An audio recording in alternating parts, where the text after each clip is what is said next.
Okay, this is the estate sale hoard from September 29th, 2023. Did two large homes yesterday, and this is actually only half of the loot. The rest is going to have to wait for another video because I am simply out of room to display it. Okay, another big hoard of candles. Always seem to find those. And then we have a little bit of everything. We have 3-in-1 oil. We have a 1-quart antique oil can here. We have all kinds of taps and screw bits and Allen keys, and we have a Miller's Falls expansive bit, brand new in the package. Don't really know what this is supposed to be, but it was in one of the boxes. A whole bunch of Swedish wood chisels and files. A Sears hacksaw. This does not belong there. That is my drink. A bunch of sockets. The mother load of sockets and wrenches is going to come in the next video. That was at 2 days ago's estate sale, which was mostly automotive stuff. Lots and lots and lots of clamps. We have another Craftsman rubber mallet. Wire brushes. Bags. We have a bicycle tube repair kit, which is going to fix the flat tire on my lawnmower tire, my riding tractor. We have a boat tank. We have 2 nice boxes of vintage Craftsman cantilever drawers, cantilever shelves in there. And this is, I believe, what is that, a Union or a Kennedy, something like that. Needs a little straightening out, but it's good. Bag full of smalls, mostly pencils and other junk. Chemicals. We have starter fluid and denatured alcohol. We have propane, lots of propane.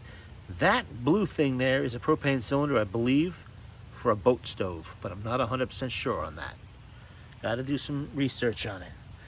These boat tanks are excellent for external tanks on a car. Say you got a bad gas tank in an old car and you're starting it, use one of these. They work great for that. These things are expensive. Very expensive. Smalls, we've got an induction timing light in there, some little Japanese screwdrivers and some knives and whatever, and an old meter, nothing special. All kinds of cutting pliers. There's some Craftsman in there, there's some Klein in there, there's some channel lock, there's a little bit of everything. Some no name, some need to be cleaned up extensively. All of them are vintage. This battery cleaner is nice, brand new. Now, this estate sale, both estate sales actually, were people I've dealt with many times, and their prices are excellent. Especially, they have the rule, the bigger the pile, the better the price. They did not disappoint me. A little Fuller portable vise. It's supposed to like suction cup down to a flat surface and you can use it. Don't know about that. Little Stanley plane. Stanley Handyman, looks brand new almost. Whole entire case of gem paper clips, probably from the 50s. Little folding desk lamp, also 50s or early 60s. Strange little brass candle, which made it into my pack simply because it's brass. But you never know. Somebody out there might have a use for it. We had all kinds of flashlights, and by the way, all of these flashlights are fully functional. Including, where is it?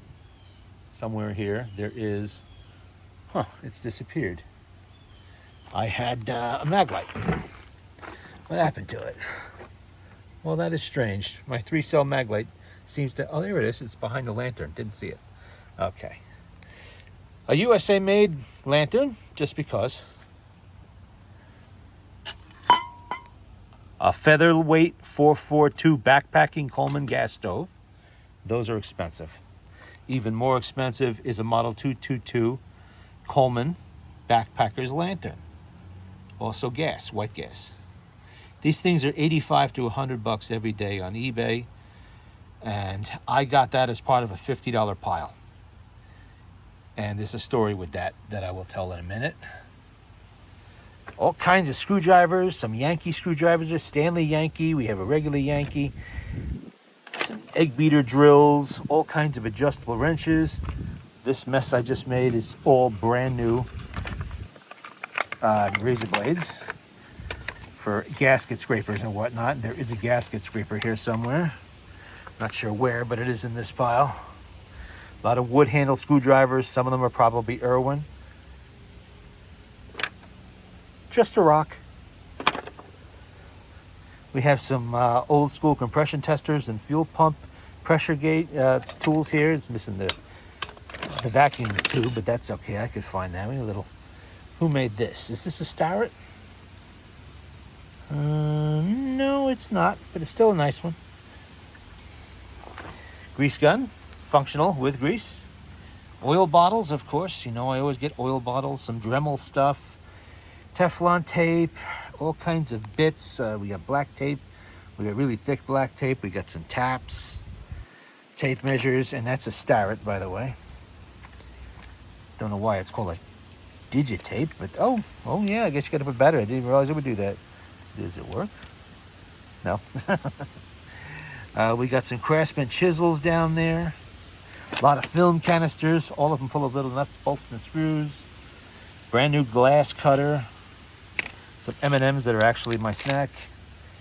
Yesterday was the day for propane torches. We have 1, 2, 3, 4, 5, 6.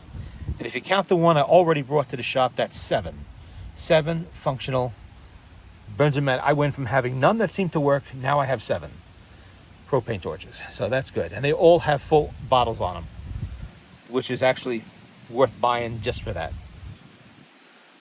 Little bag, a little basket of miscellaneous New Britain tools and whatnot, and some fly paper. We have a Pyrex measuring cup, some paint. There's a lantern chimney there. So a lot of, I got 7 or 8 propane cylinders. There's a bunch of them down there in that red, which one? That red bag there. Plus that one, there's a couple more somewhere else. We have one of these never fail USA made can openers. I love these things. These always work. I hate the modern ones. They never work. These wooden boxes here are a sequence file for slides, Coda slide. Obviously these are antique. How old, I don't really know, but see, you gotta push the little button and it opens up. Keep your slides in there. There's 2 of them. Along with them, we have Coda Color, still sealed in the box. Some 400 speed. This is no good anymore for film, but nice display items for someone who collects, you know, photography stuff, and I know a few people that do. This is just miscellaneous hardware. We got a little Stanley. Well, there's more razor blades. These are for the box cutters, box cutter blades. A strange little copper tray here from where is that? That's Zambia. It says Zambia somewhere on it. Oh, there it is. Okay. Republic of Zambia. Just kind of a weird thing, so I put it in my thing. Some candle making stuff. Excuse me. Ancient porcelain touch-up. Let's get this out of the way. Just a wooden candlestick over there, nothing of importance. And a little bag full of metal washers. Yeah, that's a KD tool there for, I believe, taking off Chrysler oil filters on modern Chryslers. A little Yankee screwdriver with bits. Anything else over here we got to look at? Well, I'll show you some of this stuff. A lot of Craftsman screwdrivers. The Yankee, you've seen the Yankee. I bought those before. Egg beater drills. Don't lose track of that. Look at the size of that big giant Craftsman screwdriver down there. These are hard to get because everybody used them as pry bars and ruined them. This one is straight. Look at that. That's old. That's probably 1980s, maybe 70s.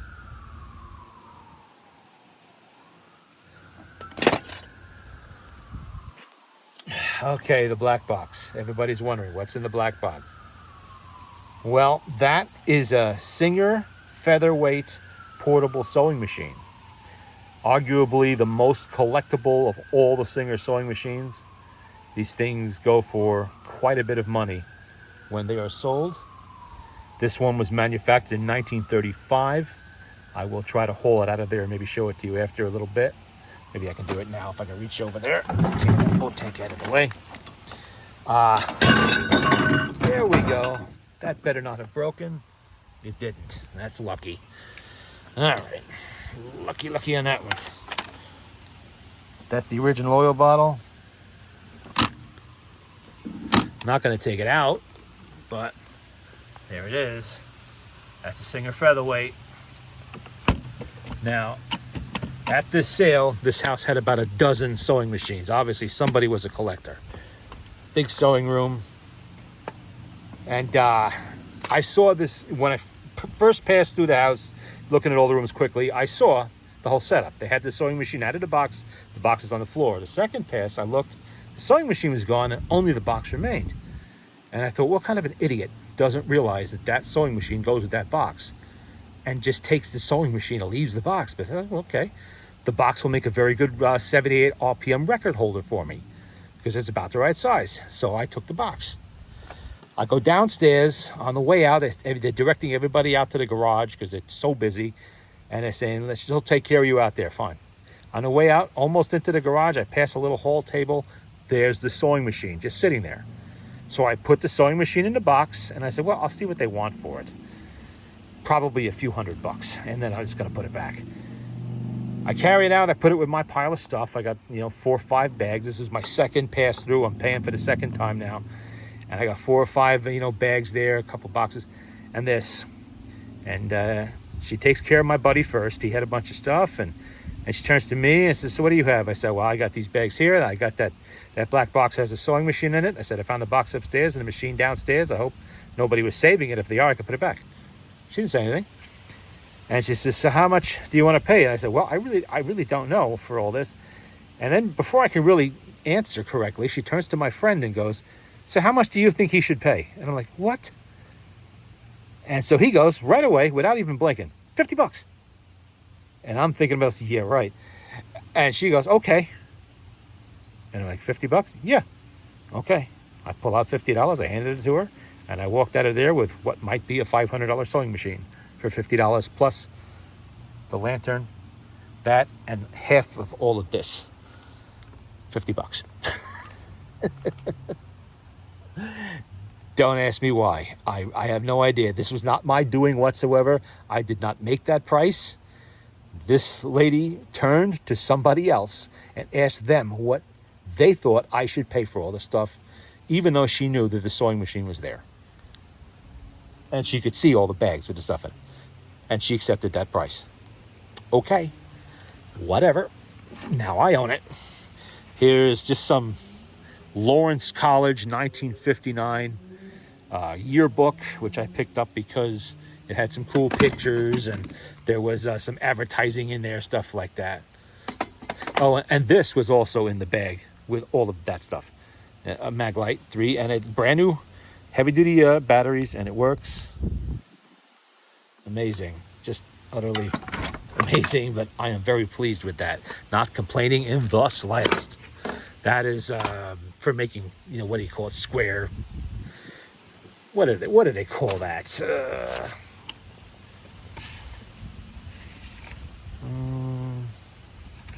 Let's see if I can't get it out of the box. It's for drafting. For, making straight lines on a piece of paper, basically. New leather gloves. We have a nice saw.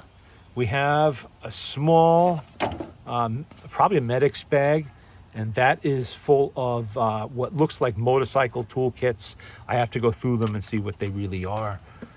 All kinds of paintbrushes. Now, you've seen me buy lots of paintbrushes, used and new before, and why do I do that? That's why. This little itty bitty paintbrush, $6. They're more expensive now. This is probably from 10 years ago. I mean, look at these brushes. This one's not used. Let's see, where was that made? Probably China. Who cares? You know, for the kind of sloppy painting I do, that's perfect. There's a few of these mixed in here. Wire brushes are always good to have. You know, I use these all the time.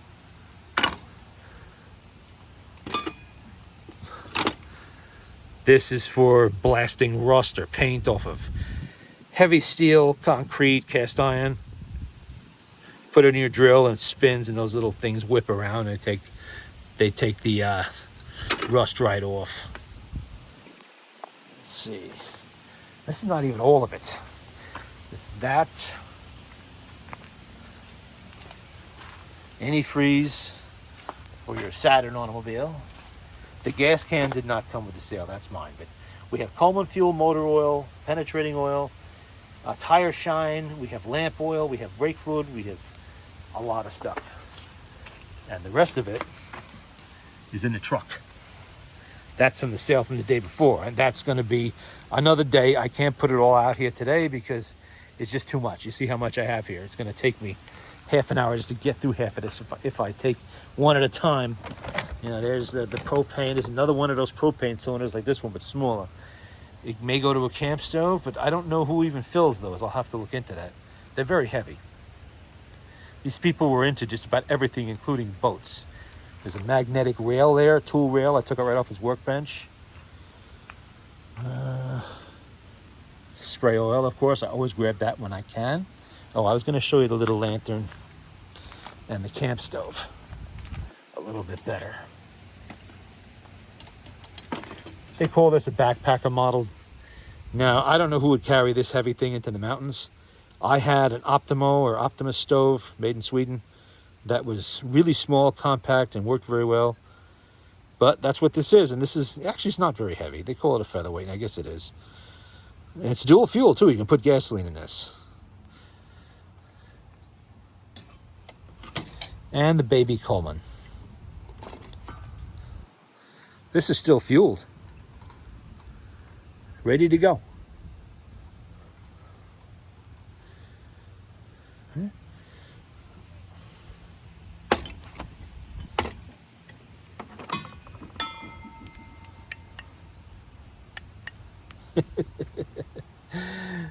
Just lying around all over the place. Everywhere I went, there was something good, you know. That one's even LED. Whoop. Old school flashlight there. Anything I skipped over here? Probably did. I probably skipped over some stuff. There's so much here. Yeah, I got to go through and sort all of it out. It's really nice, big, heavy-duty Craftsman 5/8 chisel here. I mean, look at this. Even has a decent chisel head on it, and the point is still good. You'll never be able to get these again. That's gone. Stanley Tool is not making these anymore, and nothing is made in the USA by Craftsman anymore. It's all Chinese now. Junk. Production has all moved to China. Little egg beater drill. Not sure who made it. Oh, no, maybe I can read it. No, I can't read it. Oh, Miller's Falls. That's Miller's Falls. Okay. And where's the other one? Who made that one? Oh, here, this Yankee, that has the bits in there, all of them. The whole kit is still in there. Let's see, this one doesn't say. I don't think it has any bits in it. I'll have to look later. Simple drill. This is probably 1960s. Around there. They're not that old. Well, the Miller's Falls is a little bit older. They're about 1960s. We got all kinds of little pipe wrenches down here. Put that out of the way. Adjustables. You know, there's a Dymaloy right there. Diamond Caulk Horseshoe Company, Duluth, Minnesota. That's pretty old to have that on there. That's going into the collection on the barn wall. We have an itty bitty little, that's a Chinese one, I think. Yeah. Bell. A Crescent, USA. Don't know who made this one. That's going to have to go into the evaporust. before I could figure it out. That's pretty rough. Bigger one down there in better shape. A lot of Craftsman oddball little screwdrivers here. We even have some small ones. Look at that, that's a hook. That's Craftsman.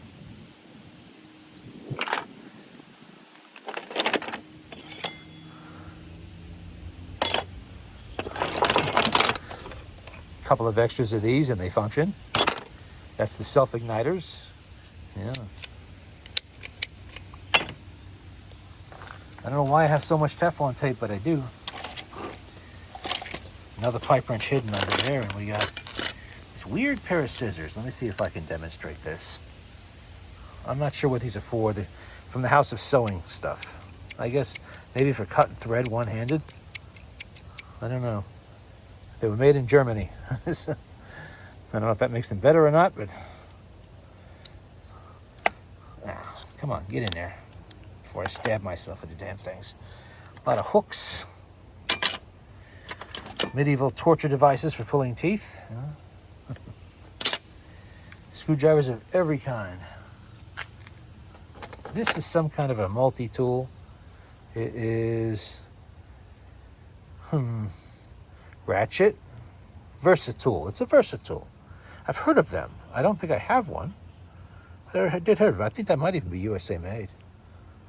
Yeah, it is. What do you know?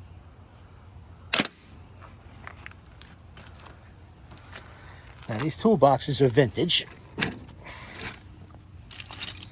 We have Craftsman, like I said before.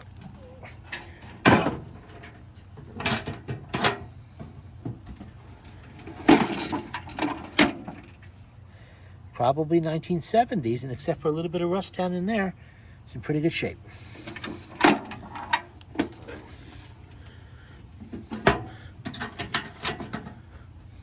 Old school logo on there. And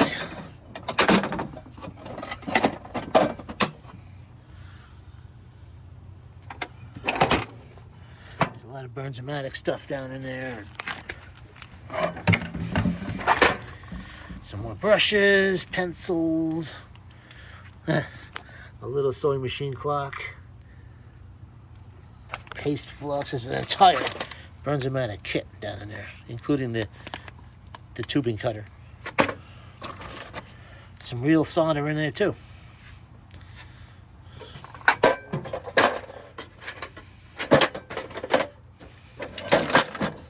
That's got to be bent back into shape. It is Snap Ton tools. Germany. Okay. Snap Ton in Germany. And I don't know why these people had so much lighter fluid, but I must have 10 cans of it lying around here. All from that sale. Oh yes, and like I said, it's never an estate sale unless I get at least one of these Eagle cans. That is an Eagle can, isn't it? It's made in the USA, but it may not be Eagle. It's full. Still got a full load of oil in it. And of course, clamps and clamps and clamps and clamps. Lots and lots of clamps. We have a New Britain 1/2-inch drive ratchet down there. I don't know why I did that. We have some New Britain wrenches or Armalloy wrenches, S&K sockets, quite a few S&K sockets, a lot of little, small tools also. See if I can lean over without knocking everything down.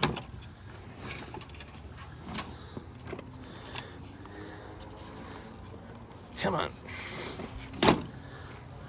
It's got a lot of this kind of stuff in it. That's car or motorcycle, one or the other. Actually, I think one of them does say Fiat. It's a nice bag. That'll clean up.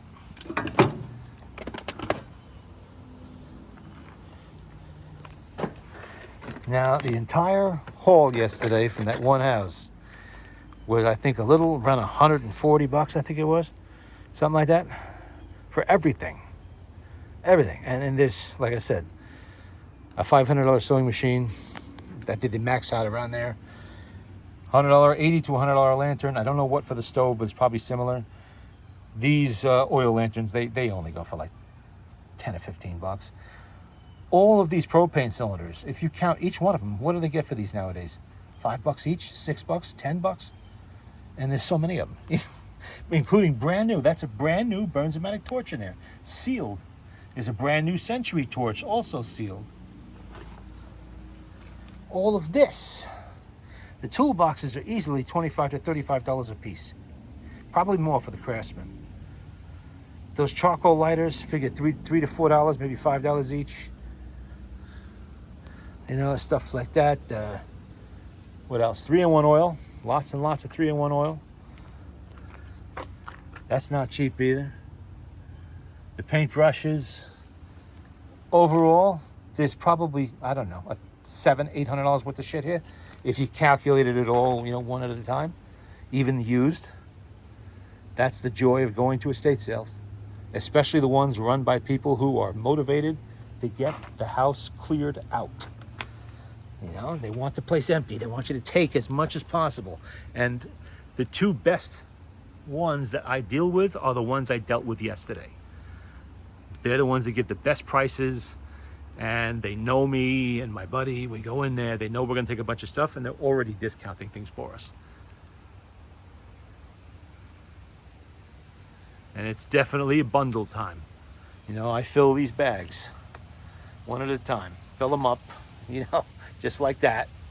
Stack them by the front door, and when we're all said and done, or the pile gets big enough, we make a deal and move it out. And it is nothing like when I used to go to the flea markets. I used to get good stuff at the flea markets. It would cost a lot of money most of the time. I get good stuff at the estate sales. Okay, it's not guns. You know, you're not buying cool old shotguns or anything like that at estate sales, but you're getting good stuff. Tools especially. I love tools and cool old shit. That's me, and that's that sewing machine right there. Some of this I will sell on, and a lot of it I will keep and put to use.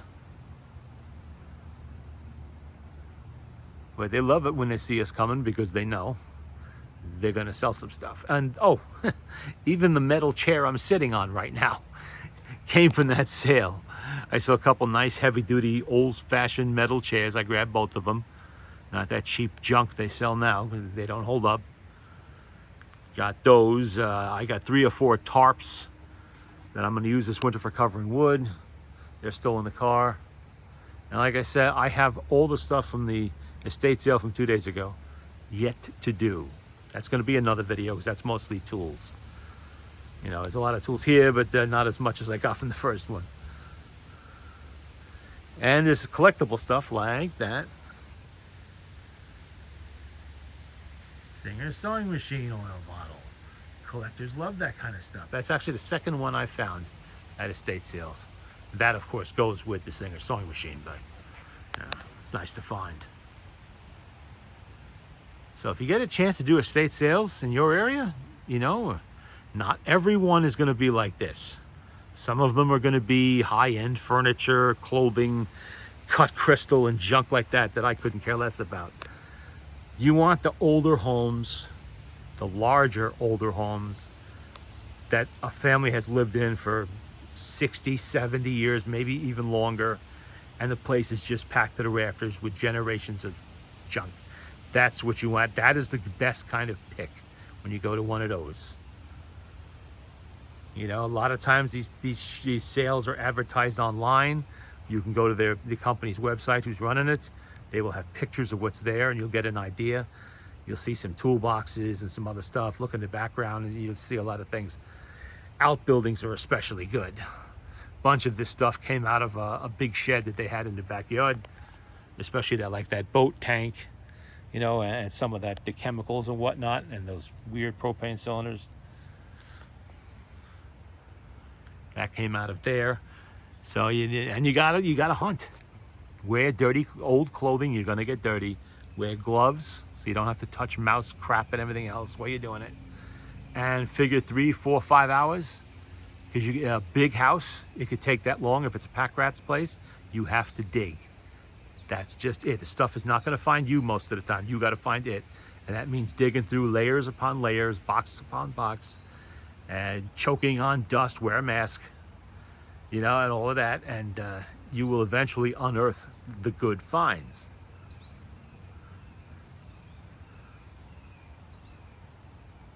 Just like this. Okay.